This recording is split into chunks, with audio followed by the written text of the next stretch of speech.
Good morning, or depending when you're watching this, good afternoon, good evening, or good night. My name is Ross, and as always told, out of Voice Radio. So today, we're going to be looking at a fairly important rules change, which has kind of slipped under the radar. I have seen a bunch of people talking about this, but also it's been kind of people chucking it out over Twitter and a little mention here or there. We've not actually seen a huge amount of discussion on this. And to be perfectly blunt, we need a fair bit of discussion on this. And I thought, hey, I've got a channel where I talk about Pokemon TCG issues, so let's have a discussion about it. Now, it's all to do with tiebreaker games. Tiebreaker games are essentially where we need a tiebreaker, they're often referred to as sudden death. And according to the official rules document, if both players take their last prize card or knock out their opponent's last Pokemon at the same time and no other win conditions have been met, players must determine the winner of that game by engaging in a tiebreaker game. The players should set up as though they were playing a normal game, including setting up 6 prize cards and flipping a coin to decide who goes first. The winner of the tiebreaker game is the first player who achieves a win condition. In a tiebreaker game, becoming the first player who has fewer prize cards remaining counts as a win condition. Now, this actually changes quite a lot. Don't worry, we'll go through that in a moment. Now, we did previously talk about a rules change whereby it used to be you'd put out 1 prize card, now you put out 6. And part of the reason was because there were cards like N, which, although hilarious in tiebreakers, were kind of annoying because you could just play an N and put both players down to 1 card and just be like, in your face, which was kind of funny but kind of ruined it. So we got rid of that rule. And a quick point of clarification, 2 win conditions is better than 1.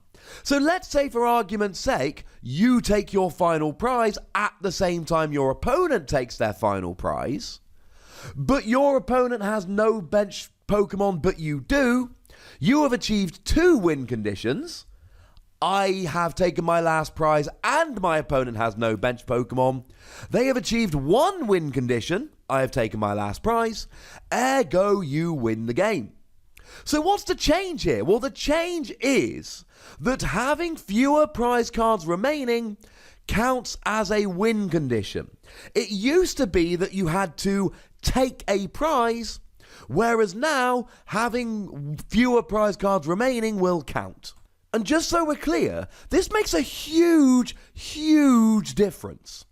So let's take a very, very commonly played card, or at least it will be when it's legal for tournament play, if Japan's anything to go on, which it is, Blacephalon. You see, Blacephalon is a very, very interesting Pokemon. It's got a GX attack, Burst GX, that reads, discard 1 of your prize cards. If this is an energy card, attach it to 1 of your Pokemon. It doesn't say take a prize card, it says discard 1 of your prize cards. So under the old rules, you pop a Blacephalon active. Now, bearing in mind this is a basic Pokemon for 1 basic energy, making it an extremely easy attack to get off early on in a tiebreaker game. You pop it active, you discard a prize card, maybe you get some energy acceleration out of it, but we're still winning the game. Whereas your opponent pops up a Kartana GX, again a basic Pokemon, attaches 1 basic energy, Blade GX. Take a prize card, this wins you the game. And Kartana's seen a fair amount of play. We've seen it played with unit energy, because it's on the same unit energy as Psychic, making it quite good with Garbodor. We've seen it in Garbodor decks. I mean, it was in the World Championship winning Garbodor deck. And we've seen it played with Rainbow Energy, and partly it's the ability, which is an enhanced hammer, and partly it's the fact that you can take a cheeky prize with Blade GX. And even though tiebreaker games don't happen all that often, there was always that moment of, well, if it does happen, I just get my basic Pokemon in the active with an energy and I guarantee to win the game. Blacephalon wouldn't do it under the old rules. It will under the new rules. Under the new rules, you whack Blacephalon active, basic Pokemon, you attach a single basic energy, and then you use Burst GX. You don't take a prize, You discard a prize.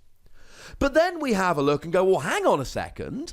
I have fewer prize cards remaining than my opponent.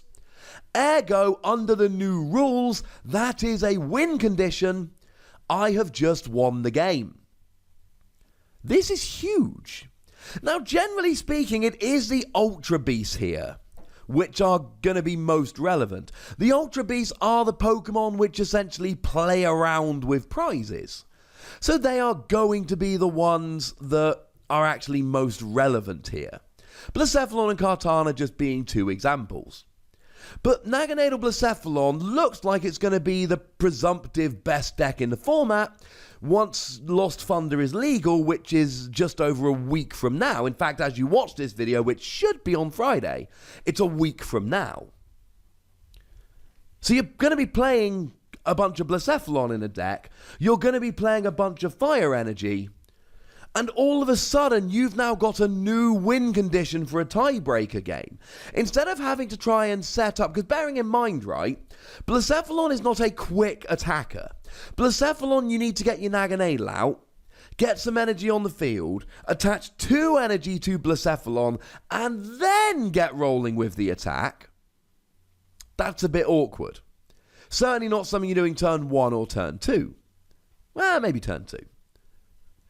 You're just stuck with Burn and Confusion with Bursting Burn. But now, if you're playing a Blacephalon deck and you end up in a sudden death situation, a tiebreaker game, you just need to get Blacephalon in the active and draw an energy, but you're gonna draw an energy. It's turn day, ooh, I hope I win a tiebreaker game, into an, oh, I definitely win a tiebreaker game. Now you might be thinking, yeah, but come on, Wassy, that's just one example. Want another? Xurkitree. Xurkitree is another great example of this in action. You see, Xurkitree's GX attack, Lightning GX, your opponent reveals their hand, add a card you find there to their prize cards face down. Now, once again, and I cannot stress this because in a tiebreaker game it makes a huge difference, cannot stress it enough, single energy basic Pokemon, which means it's going to be very easy to search out using something like Nest Ball, which a lot of players are playing, or Ultra Ball, which everybody's still playing pretty much. You need 1 energy, which you're likely to get. Honestly, the biggest issue here is going to be getting it in the active. And it would be that you would use Lightning GX, and you get the disruption factor. You get to take a card out of your opponent's hand. Hopefully it's something like a Cynthia when they have no other supporters in their hand, so you can slow them down and reduce their chances of winning the game. But you don't actually win the game, you're then working on taking a prize, benching them out, decking them out. Whereas now, you use Lightning GX, your opponent has 7 prizes. Your turn ends, you compare the amount of prizes, they've got 7 left, you've got 6. Oh! You've got fewer prize cards remaining, you win the game. And Xurkitree sees quite a bit of play. In Vikavolt decks, it's pretty much a no-brainer.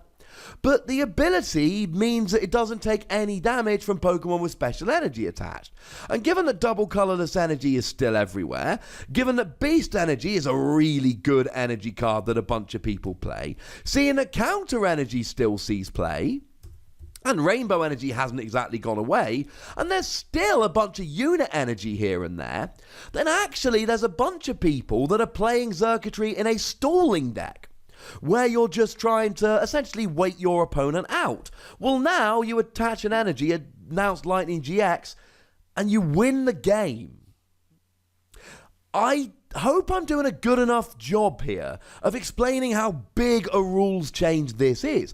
Like I say, I've seen people chuck it out over Twitter, but I've not seen the level of discussion which this really merits. It means now that if you're playing a fire deck, you should play 1 Blacephalon if you can possibly find room.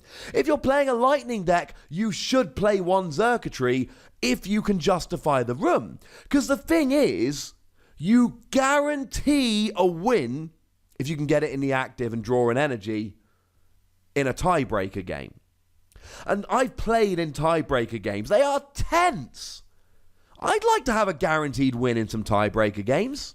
Now, these aren't the only Pokemon. I mean, another example here would be NIHILEGO, for instance. NIHILEGO is much more awkward because although it's a basic Pokemon, it's for free psychic energy. but it gives your opponent 2 more prize cards, the top 2 cards of their deck. So again, they would then be behind on prizes and you would win the game. There will be games won in tournaments now because players are able to use cheeky tricks like this to win tiebreaker games. And one tiebreaker win could be the difference between top cut and not, or difference between getting through top 8 and not getting through top 8. And you've now got an increased incentive to play cards like Blacephalon or Xurkitree.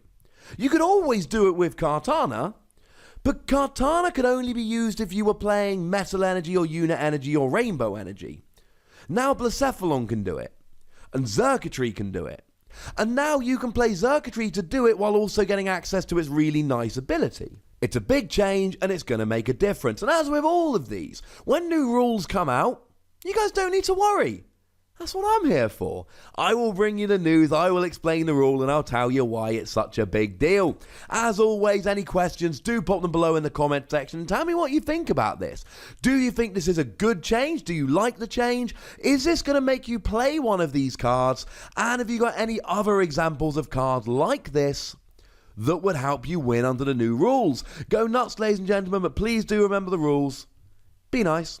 And then make sure you like this video, subscribe to this channel, follow me on Twitter at the Wassy, and Twitch for some live action at twitch.tv/PTCGRadio.